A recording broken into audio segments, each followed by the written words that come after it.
Désolé pour le cadrage qui n'est pas ouf les gars, mais désolé, il n'y avait pas 36 000 choix genre. Salut les gars, c'est Adèle, j'espère que vous allez bien. Bienvenue dans cette nouvelle vidéo YouTube qui n'est rien d'autre qu'un mukbang. You love les mukbangs, du coup j'ai décidé d'en refaire un.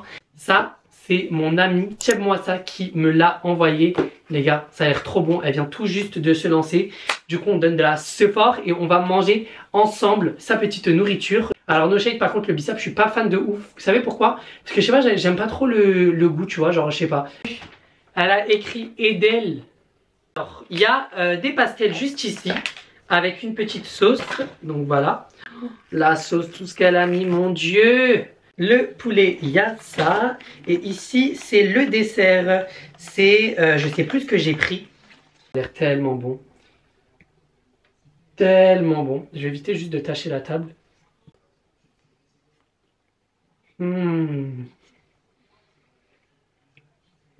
Oh, je vous jure, c'est tellement bon. Oh là là là là.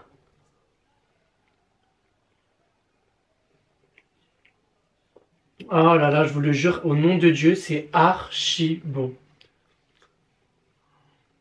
Je vais juste mettre le morceau de poulet ici, le temps que je mélange pardon, tout ça. Bref, bon les gars, j'espère que vous allez bien. Écoutez, si je décide de faire ce mukbang, ce n'est pas seulement pour faire la promo de ma petite nourriture, mais c'est pour bien plus encore. Parce que vous l'avez vu au titre de cette vidéo. Cette vidéo s'appelle « J'arrête TikTok en 2024 ». Et je n'ai pas menti. C'est pas un titre putaclic pour que vous veniez sur la vidéo et que non. Là, c'est vraiment vrai, les gars. Je suis désolé de vous l'annoncer. 2024 sera ma dernière année sur TikTok. Alors, c'est un choix qui est personnel. Mais j'ai plein de raisons qui font que... Je vous jure, j'ai là les raisons qui me prouvent que je devrais arrêter TikTok.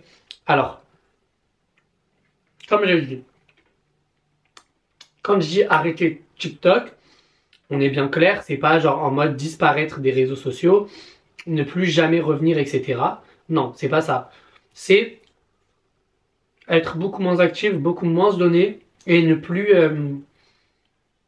être aussi présent que ça parce que j'ai envie de me concentrer sur d'autres choses que sur TikTok. Je donne trop d'énergie à TikTok alors que cette application est tellement genre néfaste, je vous le jure, cette application est néfaste à un stade et on se rend juste pas compte parce qu'on est tous consommateurs et consommatrices de TikTok. Mais quand je vous dis que c'est tellement néfaste, c'est plus que c'était dans le sens où genre maintenant, tu vois, au début quand j'ai percé sur TikTok, les gens étaient très gentils, vous vous doutez bien. Il y avait des rageux et tout, parce que c'est normal, ça te choque, tu vois. Il y a quelqu'un qui arrive.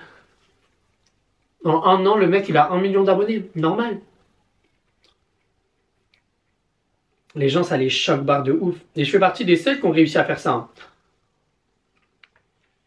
C'est pas tout le monde qui est arrivé et qui, en un an, s'est imposé et se créer une place. J'ai réussi à me créer une putain de place sur TikTok. Faut dire la vérité.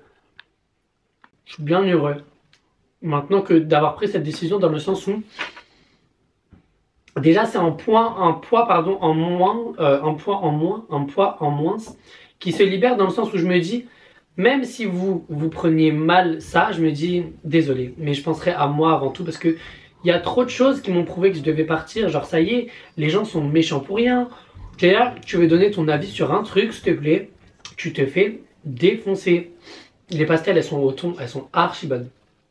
Mais bref, tu te fais défoncer pour rien. On doit juste genre acquiescer et fermer nos gueules. Maintenant qu'on veut parler d'un truc, ça va dire « Ah mais il est finito, il veut gratter son buzz, il veut gratter son buzz. » Mais pas du tout, fermez-la en fait. En 3 ans, s'il te plaît, 3 ans. En 3 ans, et encore, je dis 3 ans alors que mon année 2023, j'ai même pas été sur TikTok. J'ai été banni de février à septembre. Donc en 2 ans, je sais ce qui me fait marcher ou pas. J'ai pas besoin d'aller parler sur quelqu'un pour faire du buzz. Allô, je sais très bien ce que... No shade, et bien évidemment. Là, vous allez croire que je me jette des fleurs, mais je sais que je suis... Mais je pourrais être une putain de star si je le souhaite et si je le veux. Le problème, c'est que là n'est pas le sujet. C'est que quand tu rentres dans ce truc de l'influence, tu peux être la star que tu veux, mais il y a ton image à entretenir. Et moi, j'ai pas juste envie d'être un petit bolos qui est venu sur les réseaux sociaux et qui, ça y est, a fait 30 000 j'aime en 2 heures. Waouh, c'est la star et tout. Mais non, moi, ça me réduit pas aux réseaux sociaux, en fait, ma vie que j'aimerais avoir, tu vois. Toujours, j'ai rêvé d'avoir là les projets et aujourd'hui, j'ai besoin de moi me concentrer sur ces trucs-là parce que je vois pas pourquoi, en fait, aujourd'hui, je devrais continuer à me forcer à faire des trucs parce que les gens me forcent à les faire. Ou alors, et quand je dis les gens qui me forcent à les faire, c'est les gens, vous savez, grave, je tiens. Oh là là. Les types de gens que je peux pas me voir, c'est mais pourquoi tu fais ça? Reste dans l'humour. Ta gueule. Ta gueule. Si moi, j'ai envie de faire de la mode, on m'a tellement réduit et franchement, si je devrais le refaire, je ne ferais absolument pas pareil. Vraiment. Dès le départ, j'aurais mis des barres sur les gens, j'aurais dit genre,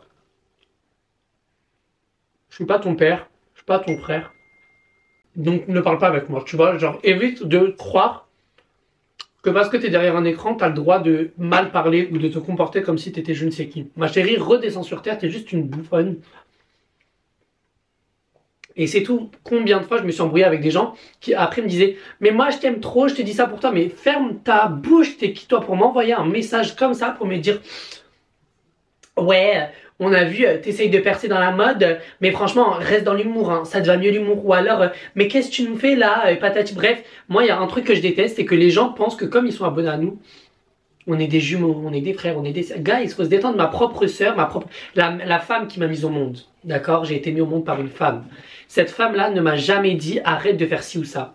Et c'est des gens qui dans la vraie vie viennent me tacler sur mon contenu pour se moquer de moi et me dire mais tu devrais arrêter ça, hein, ça te va pas du tout, ça correspond pas à ton image, pas du tout. Je veux bien concevoir qu'il y ait des contenus que tu n'aimes pas, des contenus que je propose que tu n'aimes pas parce que tu m'as vu faire de l'humour. Ça c'est totalement logique et compréhensible. Demain moi si Léna Situation elle se met à faire des fois des vidéos sur les voitures comme GMK, je le unfollow, mais elle peut proposer différents contenus. Je sais pas si un jour elle pète un câble, elle a envie de montrer une voiture, ouais j'aime trop cette voiture et tout le tralala. Je kiffe pas, mais en fait tant que la personne de base elle arrête pas ce qu'elle fait de base, tu vois, genre elle se diversifie juste, elle se diversifie juste. Et vous avez trop du mal avec ça, et c'est à cause de ça que les gens, ils ont trop peur de se lancer sur internet. C'est à cause des critiques des gens de ah mais vous faites tous la même chose, ah mais vous faites les mêmes montages que elle, ah mais vous aussi, nanana, vous représentez la culture du vide, ah ferme ta gueule, ferme ta gueule, voilà, voilà. Répondez ça la prochaine fois que quelqu'un vous dit tu représentes la culture du vide, tu lui dis oui. Moi ils me font rire ces gens là qui se prennent pour Christophe Colomb et les héros du monde je les appelle. Je les appelle pas les héros du monde, je les appelle les héros du monde. Parce que c'est des gens en fait qui pensent qu'ils ont des super pouvoirs. Ouais, moi mes livres, hein, moi j'ai lu Baudelaire de Baudelaire, hein, ainsi que la reine Elisabeth II. Ferme ta gueule, ça y est, t'as lu 5 livres en 3 heures, tu te prends pour je sais pas qui. Redescends. Vous savez, ils ont appris le terme culture du vide il y a 3 semaines. Il y a 3 semaines, personne ne savait ce que c'était la culture du vide. Et aujourd'hui, ils se permettent, et ça, et je vais vous le dire, moi je vous le dis droit dans les yeux, regarde, vous avez vu les gros yeux que j'ai? Je l'ai vu que sur TikTok. Sur Instagram, jamais quelqu'un a ouvert sa gueule pour me dire tu représentes la culture du vide, t'es riant, t'es ridicule, tu fais pas rire. Pas... Il y a des méchants commentaires sur Instagram, bien sûr. Et sur Instagram, en fait, c'est une communauté qui prend tout au premier degré. Et ça, je veux bien le concevoir, tu vois. Je préfère quelqu'un qui limite n'a pas de second degré que quelqu'un qui vient te juger, t'insulter, te rabaisser sur ton contenu et sur ce que tu fais sur les réseaux sociaux. Demain, je préfère qu'une daronne, elle commente ma vidéo en mode bah c'est pas drôle, tu imites une psychologue, que quelqu'un qui vient de me dire mais tu sers à quoi, regarde ton contenu, ça représente vraiment ce que tu es, de la merde et tout. Ouais, redescends, j'ai pas fait ça pour toi, donc si t'es pas content, tu fermes ta gueule et tu swipes. Moi, à partir du moment où le contenu pour moi n'est pas problématique, t'as pas à donner ton avis dessus. Quand un contenu devient problématique, oui, t'ouvres ta bouche, c'est normal. Parce que tu veux dénoncer, tu t'es là pour ça, t'es engagé, t'as envie de parler, wesh, parce que ça se fait pas, c'est un manque de respect pour toi si t'es visé. Des gens, s'ils se sentent visés aussi dans ton entourage ou même dans tes abonnés, même. Mais tu n'as pas à dire à quelqu'un, ouais, tu viens parler sur un tel parce qu'il a du... Oui, Il y en a comme des couples sur TikTok qui font tout pour le buzz. Ça, on a déjà vu. Mais là, je vous parle d'un fléau. Mais vous avez... Genre, c'est comme l'histoire de Chloé Gervais et Abrège Frère. Elle a raison, Chloé Gervais. Et allez vous faire foutre si vous pensez qu'elle n'a pas raison. Non, parce que vous êtes des hypocrites. C'est tout, hein. Encore une fois. On est la personne qui est uniquement la plus en tendance. Parce que, désolé, mais on sait très bien. Entre Chloé Gervais et Abrège Frère, c'est Abrège Frère qui a été le plus en tendance ces derniers temps. Donc vous avez défendu la personne qui était le plus en tendance. Chloé Gervais, elle a jamais dit que c'est un misogyne. Elle a parlé de ses abonnés qui se permettaient, du fait que Abrège Frère abrégeait des gens, elle parlait de ses abonnés qui vont faire chier les femmes, donc ces abonnés qui sont misogynes, qui ont créé de la misogynie, qui vont dire aux femmes, uniquement aux femmes, de fermer leur gueule parce qu'elles racontent leur vie sur TikTok. Voilà. Chloé a parlé, dans tous les cas, vous avez vu ce qui s'est passé. C'est comme quand j'ai dénoncé un truc avec ma pote Sandy, on s'est fait défoncer. On s'est fait défoncer, mais quand je vous dis défoncer, hein, des pavés d'insultes par des gamins de 13 ans. Parce qu'on n'est pas d'accord avec un truc qu'on voit sur internet. Un truc problématique, selon moi, du coup, visiblement, vu que vous avez du mal avec ça. Mais encore une fois, comme je vous ai dit, ces choses-là, on les voit que sur TikTok. Et c'est la putain de raison pour laquelle je veux me casser de TikTok. Demain, moi, j'ai envie de poster une vidéo où je fais, je sais pas, un outfit sur TikTok. Il va y avoir constamment au moins un commentaire. Et maintenant, je trie les commentaires. J'ai mis des mots-clés dans mes lives. J'ai mis des mots-clés au nom de Dieu. Quand je vous dis, un jour, j'ai lancé un live pour revenir sur ça. C'était il y a un mois. C'était en janvier. On est en quel mois? Ouais, c'était même pas, c'était en début février. C'était en début février, c'était vers le 7 février, etc. Demandez à ma pote Sarah. Demandez à Sandy, demandez à qui vous voulez. J'ai lancé un live. Je me suis fait... Même mes abonnés, je déteste vous appeler mes abonnés. Mais là, on est obligé dans cette circonstance-là. Même les gens qui me suivent ont remarqué la folie psychiatrique des commentaires. Il y a des gens qui me disaient, mais il se passe quoi aujourd'hui? Je me suis fait insulter pendant 2 heures de live. Vous imaginez? En plus, là, c'est pas sous vidéo, tu peux supprimer. J'ai pris mon téléphone, j'ai fait un live comme tous les soirs. Bon, ces derniers temps, j'en ai pas fait, mais bref, là n'est pas le sujet. J'ai posé mon téléphone, j'étais en live, je lis les histoires des gens, je rigole avec les gens. Et là, 2 heures d'insultes, 2 heures de rabaissement, 2 heures d'harcèlement. Au nom de Dieu, 2 heures de tout ça. Et j'ai fermé ma gueule. J'ai dit, bon, c'est pas grave. Je m'embrouillais avec certaines personnes. En plus, c'était même un jour où Marcus, il était venu dans mon live. Miskin Marcus, Marcus, si tu vois cette vidéo, je suis désolé. Je t'ai super mal parlé. Tu étais venu dans mon live, tu m'avais dit un truc super cool. Mais je venais de m'embrouiller avec une meuf et ça m'a fait chier en fait. Ça m'a fait chier de ouf. Je supporte pas m'embrouiller avec un live parce que en live, pardon, je deviens aigri de ouf. Du coup, je disais, Marcus, désolé, vraiment. T'es venu dans ce live, t'es venu dans une mauvaise phase, ma belle. Désolé, mais je t'aime vraiment beaucoup, Marcus. C'est juste ce jour-là, désolé. Mais bref, je me suis fait insulter pendant 2 heures de live et je me suis dit, en fait, les gens s'en foutent. Je me suis dit, cette année, j'ai dit 2024, je donne tout. Si vous, là, qui êtes derrière leur écran, vous m'aimez bien, vous trouvez que je mérite d'aller loin, vous aimeriez me suivre, no shade, vous allez me retrouver sur YouTube, sur Instagram et même sur Snapchat carrément. Mais TikTok, lui et moi, on se quitte, c'est fini TikTok et moi. Parce que je ne peux plus la méchanceté des gens. Et vous savez que là, quand je vous parle la langue de Molière. Moi, je ne vais pas vous faire l'hypocrite. C'est parce que c'est un réseau et tout, il y a plein de raisons. Là, c'était la première raison de pourquoi je vais quitter TikTok, c'est la méchanceté des gens. La manière dont c'est devenu banal et normal d'être méchant et d'inciter à la haine sur une personne. Vous venez dans des... Vous imaginez, vous venez... Mais attends, mais c'est une dinguerie. Je repense au jour, en fait, moi je vais parler, en fait là, bon, autant parler FR, il est quelle heure? 20h28, ça y est, on va aller dormir tous. Le jour où il y a eu l'histoire entre Nina et Chris, qui date de ouf, désolé de reparler de ça, je suis désolé vraiment, je voulais pas du tout parler de ça, c'était pas prévu. Mais il y a un truc qui m'a saoulé, c'est qu'à minuit, des grosses daronnes de 28 ans sont venues faire des TikTok sous full face à minuit. Et c'est les ennemis, c'est Maroua. Et ils faisaient des gros TikTok et déjà, mes frères, t'es là, tu montes ta tenue, tu montes un truc ridicule juste pour parler, tu viens juste pour faire des stats et ça prouve que vous faites ça juste pour les stats. Wesh, je suis trop triste pour Nina et Chris et la meuf elle monte sa tenue. Et c'est Maroua, et c'est Maroua. Wesh, ça y est ma chérie, tranquille, genre si t'as envie de faire un playback eh ben tu le fais, mais viens pas faire chier à minuit, faire des gros full face et écrire vous avez vu Nina en fait c'est une grosse mytho, vous avez vu Nina en fait vous êtes des hypocrites, vous... oh nom de Dieu ça m'énerve la manière dont les gens sont hypocrites sur internet. Et quand je dis vous, je parle pas de vous les gens qui me suivent, je parle des gens concernés par ce que je suis en train de raconter depuis tout à l'heure, parce que c'est une dinguerie de être si hypocrite que ça, que à chaque fois qu'il y a quelqu'un qui ouvre sa gueule pour dénoncer un truc qui lui est arrivé, ou ici, ah mais MDR, elle fait ça juste parce que elle veut que l'autre il est en fin de carrière, je sais pas, de la merde comme ça, vous avez tellement pas d'humanité en vous. Faut parler FR. En fait, je sais pas qui a raté le taf chez vous, et j'ai pas envie d'accuser vos darons parce que c'est une dinguerie de dire à quelqu'un qu'il est mal éduqué. Mais en fait, au bout d'un moment, en fait, ça remet juste en question ce que vos parents ils ont fait pendant 10 ans. À vous éduquer, et encore 10 ans je suis bien gentil, parce que c'est une dinguerie que à minuit tu te réveilles pour aller faire un full face et faire un gros TikTok sur un couple qui, une femme, surtout sur une meuf qui raconte qu'elle a subi dans son couple, et toi après tu vas faire des TikTok d'hypocrite quand le mec répond bon vous avez vu je vous avais dit Nina c'est une grosse menteuse, je vous avais dit Nina Singh, je vous avais dit Nina Sang, ferme ta gueule, ah vas-y, pourquoi je prends l'accent du sud, mais genre ça y est vous êtes des gros hypocrites, et à chaque fois vous faites ça. C'est vrai, genre, je parle français depuis tout à l'heure. Je parle FR.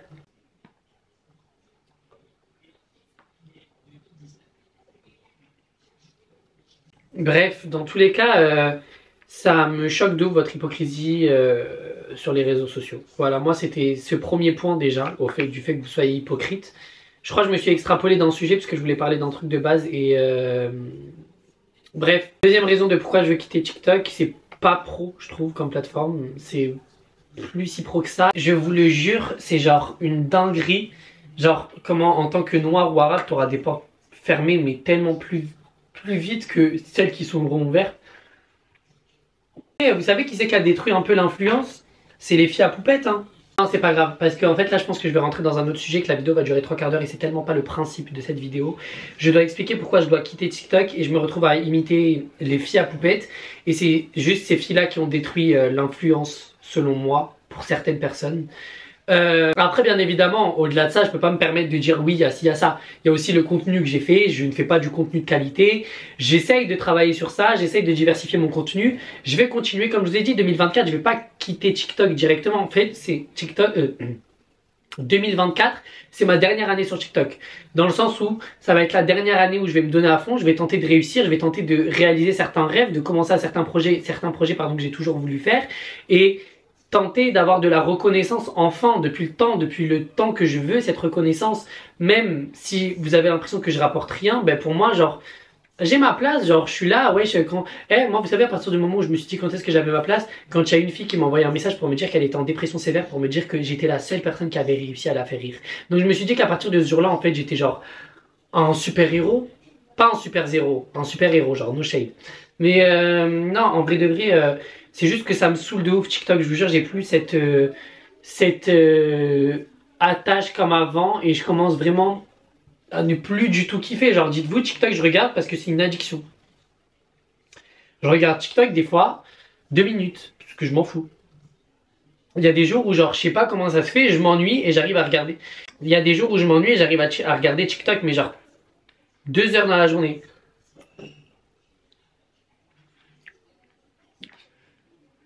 Mais après ouais moi je suis beaucoup sur TikTok juste pour poster mes vidéos. Je cherche et tout du contenu qui pourrait m'inspirer, que je pourrais reproduire, etc. Et franchement la vérité moi TikTok ça me sert plus maintenant à ça, à me créer moi, que de passer du temps. Et d'ailleurs j'ai vu la vidéo de Esther qui disait c'est Esther hein? Oui c'est Esther. Esther a supprimé TikTok et ça a l'air de l'avoir fait du bien et puis dans tous les cas je la comprends dans tout ce qu'elle a dit. Encore une fois vous allez dire que je suis un peu space mais je vous jure la manière dont TikTok a pris une tournure différente du jour au lendemain, c'est que l'application s'est dégradée de plus en plus et qu'aujourd'hui si on est tous sur TikTok c'est parce que c'est une plateforme où on s'est tous connus entre guillemets là-bas. C'est la plateforme qui a explosé en 2020 et en fait sur TikTok maintenant faut que tu sois comme les gens te disent d'être, dans le sens où par exemple moi j'ai pas le droit à l'erreur dans certaines choses. Par exemple si je fais une vidéo qui a fait 200 j'aime, je peux me faire incendier par le peu de personnes qui ont vu cette vidéo. Ah mais tu fais que 200 j'aime, ah mes caca, ah mes pipipi, alors que les gens sont devenus trop matrixés plus que nous les créateurs de contenu. Et j'ai utilisé le terme créateur de contenu pour moi. Mais c'est trop dommage parce que de base moi en fait psychologiquement je m'étais préparé à plein de choses sur les réseaux sociaux. Et au final depuis petit c'est le plus grand de mes rêves d'être une star, no shade. On va parler FR, on va parler la langue de Molière. Depuis petit c'est le plus grand de mes rêves. Et j'estime que là je suis même pas à 10% de ce que je veux être, tu vois. Mais c'est super choquant la manière dont j'imaginais les réseaux sociaux, parce que c'était à l'époque, c'était genre quand Paola Locatelli elle était sur YouTube, quand il y avait Sullivan Goued, la Team LA, etc. C'était à cette ère-là. Et je me suis lancé en 2021, j'ai percé en 2021 et en fait c'était une différence de ouf. Même à mes départs sur TikTok, je me faisais, mais en fait les gens sont méchants de ouf. En fait je suis en train de réaliser qu'en fait depuis le début les gens sont méchants pour rien. Je me faisais insulter pour de la merde dès le début. Tu sais, c'était même pas, je me faisais insulter parce que je faisais des vidéos dans une chambre où il y avait des LED violettes. Pourquoi j'ai bégayé comme ça? Mais non, mais plus sérieusement, je me faisais même pas insulter par rapport à mon contenu qui était moche. Je me faisais insulter par rapport à ma personne. L'application TikTok est devenue néfaste sur beaucoup à cause du peuple, beaucoup à cause des créateurs de contenu à qui on a donné de la visibilité, qui sont tous des merdes, Comment t'es créateur de contenu, tu vas gratter de l'argent en live? Mais t'es un clochard, moi je te le dis droit dans les yeux, tu devrais avoir honte, c'est une dinguerie. Je préfère, écoutez, je vous le dis droit dans les yeux, je préfère mourir à l'instant même que de vous demander de l'argent. Moi, Zerma, je me tape des voyages à gogo et je vais à Paris tout le temps. Même si on dirait pas je vis. J'ai perdu mon compte TikTok de février 2023, il y a un an. J'ai perdu mon compte TikTok à septembre 2023. 6 mois sans compte TikTok, je suis parti 3 fois à Paris, j'ai payé mon hôtel, j'ai payé l'aller-retour, j'ai vécu à Paris, je me suis acheté un iPhone 14, je me suis acheté un iPad, j'ai vécu comme jamais j'ai vécu. Et jamais de la vie, je me suis dit, putain, je vais leur demander de l'argent. Alors que j'ai perçu 0 €. Écoutez-moi, pendant 6 mois, j'ai rien gagné. J'ai rien gagné, j'ai perdu. Sur Instagram, j'étais passé l'année dernière de 60 000 abonnés à 48 000 abonnés. Aujourd'hui, Dieu merci, j'en ai 96 000, j'ai bien réussi à récupérer. Sur TikTok, j'étais passé de 1 million d'abonnés. Quand mon compte s'est affiché en compte banni, j'ai perdu pratiquement plus de 100 000 abonnés. C'est une dinguerie. Je suis passé de 1 50 000 à 960 000. Donc 90 000 abonnés de perdus. Sur mon autre compte TikTok et dès le 5, j'étais passé de 650 000 abonnés. Là, j'en ai 613 000, un truc comme ça. Et bref, donc oui, dans tous les cas... j'ai été en perte de ouf en l'année 2023 et c'est pour ça que je la compte pas dans ma création de contenu et que quand je dis que ça fait 3 ans que je suis sur les réseaux sociaux, ça fait plus de 3 ans déjà que j'ai posté ma première vidéo, que j'ai fait de la création de contenu. Sinon de la création de contenu, c'est la 2e année à peine où j'en fais, tu vois. J'ai pris une tournure différente déjà l'année dernière. J'ai tenté d'être un peu plus dans la mode, même si... J'étais perdu en fait dans la création de contenu parce que ça me faisait chier de perdre 1 million d'abonnés, ça me faisait chier de ci, ça me faisait chier de ça. Et ça a contribué aussi à mon arrêt qui sera l'année prochaine, à mon arrêt de TikTok. C'est ma dernière année où je me mets toutes ces pressions-là. Et comme je vous disais, sur Internet, il y a beaucoup de bienveillance, mais il y a aussi beaucoup de choses néfastes. Et surtout, en fait, quand tu es créateur de contenu et quand tu es aussi consommateur, parce que tu peux te comparer aux autres et tout. Mais moi, personnellement, si vous êtes comme ça, moi et vous, on n'a pas la même. Moi, tu sais, c'est plus en mode, je me compare à Lena Situation pendant une période. Vous voulez que je vais me confesser à vous, après j'arrête de parler parce que je parle trop. Pendant une période, je me comparais au fait à Lena Situation, parce que c'est mon exemple de réussite, en fait, mon exemple d'ascension avec plein d'autres gens. Et quand je devais poster sur Instagram, c'était l'année dernière quand j'avais plus TikTok, et que je voyais Lena poster sur Instagram, je me disais, mais t'es une grosse merde. Voilà, tout ce que t'es qu'une grosse merde. Parce qu'aujourd'hui, Lena, elle s'est réveillée, elle a décidé qu'elle allait poster sur Instagram. Et toi, t'es une grosse merde parce qu'aujourd'hui, t'as rien fait de ta journée et t'as dit que t'allais encore réussir et patati, mais t'as pas posté sur Instagram. Et je me comparais tout le temps. Jusqu'à un jour, c'est rentré dans mon crâne et j'ai pété un câble. J'ai pas envie d'unfollow les gens comme ça parce que... mine de rien, bah Lena je l'aime trop, c'est ma go de ouf Lena, tu vois, genre bon, on n'est pas du tout amis mais je l'aime trop, tu vois, Lena c'est genre vraiment goal de réussite sur les réseaux sociaux, goal de réussite dans l'ascension, c'est Lena Situation, si je pourrais avoir une communauté, c'est celle de Lena Situation et personne d'autre. Wesh, ta communauté elle te défend dès que les gens sont méchants avec toi, dès qu'il y a un bon truc, ta communauté te suit dans les projets et tout, moi c'est ça que je veux, tu vois, genre j'ai envie de vous partager la paix, j'ai envie de vous partager du bonheur, j'ai envie de vous faire rire, etc. Mais bref. Mais bref, voilà, c'était le petit moment de confession, je me comparais beaucoup. Après, je me suis pas comparé qu'à Léna, hein, c'est bien gros, mais j'ai donné le plus gros exemple parce que Léna, c'est ma go de ouf. Aujourd'hui, je me compare plus du tout. C'est un peu plus de la pression dans le sens où, regarde, lui, il a fait ça, mais toi, quand même, tu t'aurais pu le faire, hein, mais tu l'as pas fait non plus parce que tu travailles pas, t'es une grosse merde. C'est un peu ça, tu vois. Mais bon, bref. Bon les gars, voilà, je vous ai expliqué la raison de pourquoi 2024 sera ma dernière année sur TikTok et pourquoi je ne serai plus sur TikTok d'ici 2025, enfin en 2025 déjà. Ah, n'hésitez pas à venir me suivre sur mes autres réseaux sociaux, ouais, Snapchat, Instagram et TikTok. Et en attendant la prochaine vidéo, je vous souhaite tout le bonheur del mundo et à bientôt. Vous savez, j'aurais continué à parler, mais la batterie n'a plus de caméra. La caméra n'a plus de batterie. Bon, allez, faut que je débarrasse tout ça, que j'aère ma chambre, il est 21 h.